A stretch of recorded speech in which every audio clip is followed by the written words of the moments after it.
మీ business ఏదైనా మీ ఊర్లో promotion చేయాలంటే అది సుమన్ టీవీతోనే సాధ్యం. ఇప్పుడే సంప్రదించండి.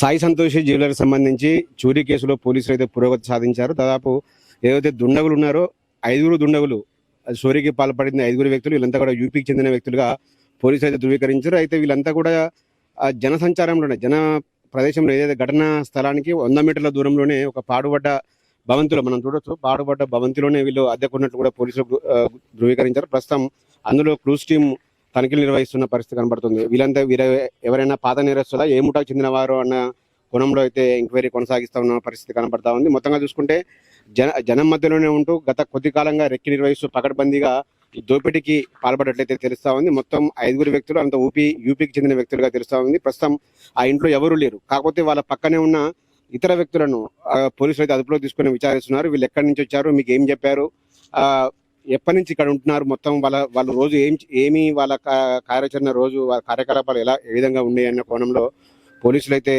మొత్తం కూడా విచారిస్తున్న పరిస్థితి కనపడుతుంది. ప్రస్తుతం మనం విజువల్స్ లో చూడొచ్చు. మనం చూపించబోయే ఈ రూమ్ లోనే వాళ్ళైతే గత 5 వ్యక్తులు, కేవలం ఆ 5 వ్యక్తులు కూడా ఇందులోనే ఉండేవాళ్ళు. వాళ్ళు బయట కేవలం ఒక చాప మాత్రమే అందులో ఉన్నది. ఆ చాప ఈ రూమ్ లోనే ఉంటూ అనునిత్యం రెక్కి నిర్వహిస్తూ ఎట్లా ఈ చోరీ చేయాలనే పకడ్బందీ ప్రణాళికను మాత్రం వాళ్ళు రచించి తమ ప్లాన్ ని మాత్రం అమలు పరిచారు విజయవంతంగా. సో దాదాపుగా అయితే ఒక కొలిక్కి వచ్చినట్టే. కానీ ఇప్పుడు చోరీ చేసిన అనంతరం వీళ్ళు ఎక్కడికి వెళ్ళారు, వీళ్ళు ఏ ప్రాంతానికి వెళ్ళారు, ఎక్కడికి వెళ్ళుండొచ్చు అన్న కోణంలో కూడా పోలీసులు దాదాపు 5 బృందాలుగా విడిపోయి పోలీసులు దర్యాప్తు చేస్తున్న పరిస్థితి కనపడుతుంది. మరోవైపు ఇటు బస్ స్టాండ్, టోల్ గేట్లు, అదేవిధంగా రైల్వే స్టేషన్లు, ఎయిర్పోర్ట్లో కూడా మొత్తం కూడా పోలీసులు మొత్తం జల్లెడపడుతున్నారు. వీళ్ళు అంతరాష్ట్ర ముఠా కాబట్టి వీళ్ళు ఇక్కడ లోకల్ గా ఉండే ఛాన్స్ ఉండదు. దాదాపు వీళ్ళంతా కూడా మొత్తం విదేశాలకు వెళ్ళచ్చు, లేకపోతే శ్రీలంక, బంగ్లాదేశ్ వంటి ఇటువంటి గోల్డ్ ముఠాలు, శ్రీలంక, బంగ్లాదేశ్ వంటి ప్రాంతాల్లో వీళ్ళు వెళ్ళి అక్కడ అమ్మి దొంగిలించిన బంగారాన్ని అమ్మి వాళ్ళు సొమ్ము చేసుకుంటున్న పరిస్థితి కనబడతా ఉంది. సో అదే కోణంలో పోలీసులు అయితే దర్యాప్తు చేస్తున్న పరిస్థితి కనబడతా ఉంది. మరోవైపు ఇంత 15 కేజీల బంగారాన్ని దొంగిలించిన ముఠా తమ మధ్యనే ఉన్నప్పుడు ఉన్న విషయం తెలిసిన వెంటనే కాలనీవాసులు, ఇక్కడ వాసులందరూ కూడా పెద్ద ఎత్తున కొంత ఆందోళన వ్యక్తం చేస్తుంది. ఒక్కసారిగా వాళ్ళంతా కూడా ఆశ్చర్యపోతున్న పరిస్థితి కనబడతా ఉంది.